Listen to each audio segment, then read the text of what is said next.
शेख हसीना के हाथ से बांग्लादेश की सत्ता निकले तकरीबन 1 महीना हो गया है। बीते दिनों ऐसे कई वाक़ये रहे हैं जिसमें बांग्लादेश की नई अंतरिम सरकार समेत अहम पक्षों ने पाकिस्तान और चीन से रिश्ते मजबूत करने के संकेत दिए हैं। 1 महीने पहले तक जो बांग्लादेश भारत के करीब था, वो अब चीन और पाकिस्तान से रिश्ते सुधारने की वकालत कर रहा है। बांग्लादेश में पाकिस्तान के उच्चायुक्त सैयद अहमद ने बांग्लादेश की अंतरिम सरकार के मंत्री नाहिद इस्लाम से 1 सितंबर को मुलाकात की थी। अंग्रेजी अखबार हिंदुस्तान टाइम्स ने एक अधिकारी के हवाले से अपनी रिपोर्ट में कहा है कि नाहिद इस्लाम ने इस मुलाकात में पाकिस्तान के साथ 1971 का मसला सुलझाने की बात की है। दोनों देशों के बीच बीते सालों में 1971 की लड़ाई एक अहम मुद्दा रहा है। 1971 में पूर्वी पाकिस्तान जंग के बाद पाकिस्तान से अलग होकर बांग्लादेश बना था। बांग्लादेश के बनने में भारत की अहम भूमिका थी। वहीं चीन बांग्लादेश बनाए जाने के खिलाफ था, मगर अब बांग्लादेश की नई अंतरिम सरकार चीन की ओर कदम बढ़ाती दिख रही है। कुछ दिन पहले ही बांग्लादेश में जमात इस्लामी पर लगी पाबंदी हटाई गई थी। जमात इस्लामी पर शेख हसीना सरकार ने 2013 में पाबंदी लगाई थी। जमात इस्लामी बांग्लादेश की सबसे बड़ी इस्लामी पार्टी है। इस पार्टी का छात्र संगठन काफ़ी मजबूत है। इस आंदोलन के बाद शेख हसीना की सत्ता गई, उसमें इस संगठन के छात्रों की भूमिका अहम रही है। इस पर देश में हिंसा और चरमपंथ को बढ़ावा देने के आरोप लगते रहे हैं। भारत में बाबरी मस्जिद विध्वंस के बाद जमात पर बांग्लादेश में हिंदू विरोधी दंगे भड़काने का भी आरोप लगा था। जमात इस्लामी की छवि भारत विरोधी मानी जाती है। जमात इस्लामी के प्रमुख शफीकुर रहमान ने बीते दिनों कहा था, भारत ने अतीत में कुछ ऐसे काम किए हैं जो बांग्लादेश के लोगों को पसंद नहीं आए। शफीकुर रहमान ने बांग्लादेश में हाल ही में आई बाढ़ के लिए भारत को जिम्मेदार ठहराया था। रहमान ने कहा था, बांग्लादेश को अतीत का बोझ पीछे छोड़कर अमेरिका, चीन और पाकिस्तान जैसे देशों के साथ मजबूत और संतुलित संबंध बनाए रखना चाहिए। शेख हसीना का हटना चीन के लिए मौका है क्या? ऐसे में पाबंदी हटने के बाद जमात इस्लामी ने नेताओं से चीनी राजदूत से मुलाकात की।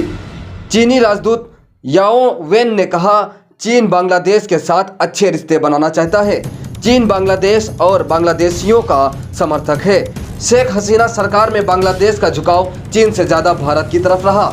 जुलाई महीने में शेख हसीना अपना चीन दौरा बीच में छोड़कर बांग्लादेश लौट आई थी। इसके बाद शेख हसीना ने कहा था कि तिस्ता परियोजना में भारत और चीन दोनों की दिलचस्पी थी, लेकिन वही चाहती हैं कि इस परियोजना को भारत पूरा करे। जाहिर है कि ये बात चीन को रास नहीं आई होगी। कहा जा रहा है कि शेख हसीना का सत्ता से बाहर होना चीन और पाकिस्तान के लिए मौके की तरह है। चीनी राजदूत और जमात नेताओं की मुलाकात को भी इसी रूप में देखा जा रहा है। आइए जानते हैं विशेषज्ञों का क्या कहना है।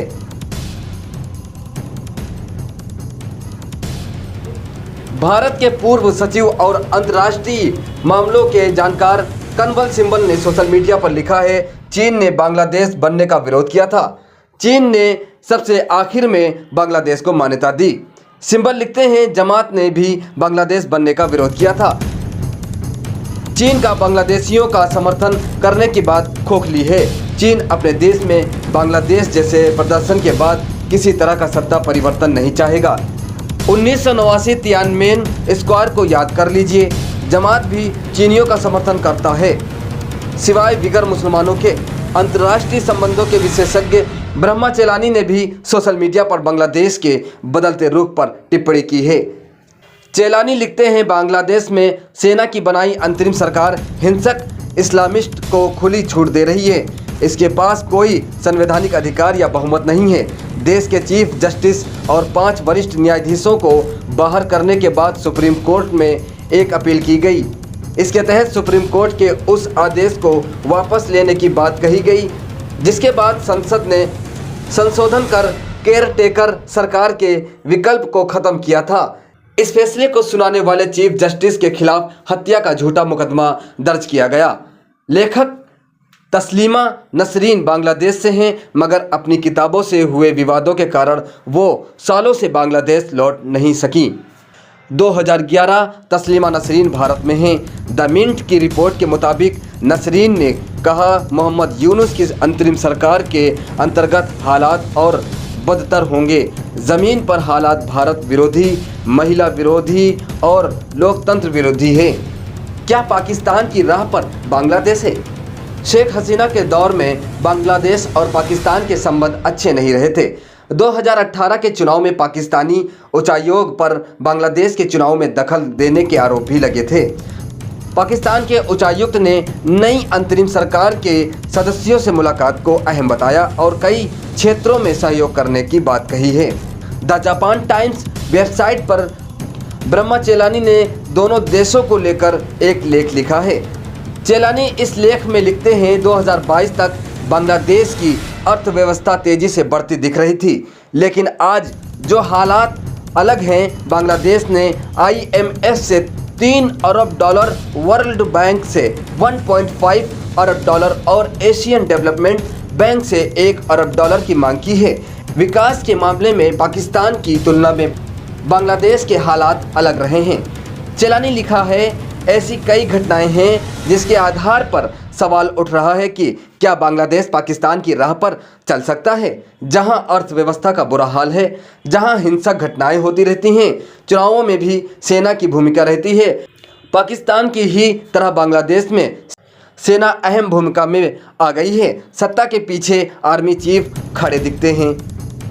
1971 युद्ध को लेकर बांग्लादेश पाकिस्तान से माफ़ी की मांग करता रहा है। चेलानी कहते हैं, शेख हसीना की सेक्युलर सरकार में हिंसक धार्मिक समूहों पर कार्रवाई की गई, मगर अब हालात दूसरे हैं। अगर सही दिशा में कोशिशें नहीं की गई तो बांग्लादेश पाकिस्तान का ही दूसरा रूप बन सकता है। बांग्लादेश में जब सत्ता पलटी तो मुजीबुर रहमान की मूर्तियों को नुकसान पहुंचाया गया। बांग्लादेश के संस्थापक और शेख हसीना के पिता शेख मुजीबुर रहमान पाकिस्तान को लेकर बहुत सख्त रहे थे। यहाँ तक कि शेख मुजीबुर रहमान ने बांग्लादेश को मान्यता दिए बिना पाकिस्तान के राष्ट्रपति जुल्फिकार अली भुट्टो बाद में प्रधानमंत्री से बात करने से इनकार कर दिया था। पाकिस्तान भी शुरू में बांग्लादेश की आज़ादी को खारिज करता रहा। बाद में पाकिस्तान के तेवर में अचानक परिवर्तन आ गया। फरवरी 1974 में ऑर्गेनाइजेशन ऑफ इस्लामिक कॉन्फ्रेंस का समिट लाहौर में आयोजित हुआ। तब भुट्टो प्रधानमंत्री थे और उन्होंने मुजीबुर रहमान को भी औपचारिक आमंत्रण भेजा था। पहले मुजीब ने इसमें शामिल होने से इनकार कर दिया था, लेकिन बाद में इसे स्वीकार कर लिया। इस समिट के बाद भारत, बांग्लादेश और पाकिस्तान के बीच एक त्रिकोणीय समझौता हुआ। 1971 की जंग के बाद बाकी अड़चनों को सुलझाने के लिए तीनों देशों ने 9 अप्रैल 1974 को समझौते पर हस्ताक्षर किए। 1974 में ही जुल्फिकार अली भुट्टो ने मान्यता की घोषणा करते हुए कहा था, अल्लाह के लिए और इस देश के नागरिकों की ओर से हम बांग्लादेश को मान्यता देने की घोषणा करते हैं। एक प्रतिनिधिमंडल आएगा और हम 7 करोड़ मुसलमानों की तरफ से उन्हें गले लगाएंगे। बांग्लादेश को मान्यता देने पर भुट्टो ने कहा था, मैं ये नहीं कहता कि मुझे यह फैसला पसंद है, मैं ये नहीं कह सकता कि मेरा मन खुश है या कोई अच्छा दिन नहीं है, लेकिन हम हकीकत को नहीं बदल सकते। बड़े देशों ने बांग्लादेश को मान्यता देने की सलाह दी, लेकिन हम सुपर पावर और भारत के सामने नहीं झुके। लेकिन ये अहम वक्त है जब मुस्लिम देश बैठक कर रहे हैं, तब हम नहीं कह सकते कि दबाव में हैं। ये हमारे विरोधी नहीं हैं जो बांग्लादेश को मान्यता देने के लिए कह रहे हैं, ये हमारे दोस्त हैं, भाई हैं। इस बात के करीब 50 साल हो चुके हैं और अब शेख हसीना के सत्ता के बाहर हो जाने के बाद पाकिस्तान, बांग्लादेश एक दूसरे को गले लगाने की ओर बढ़ते दिख रहे हैं। साथ में चीन भी खड़ा नजर आ रहा है और इस वजह से भी भारत की चिंताएं और बढ़ गई हैं।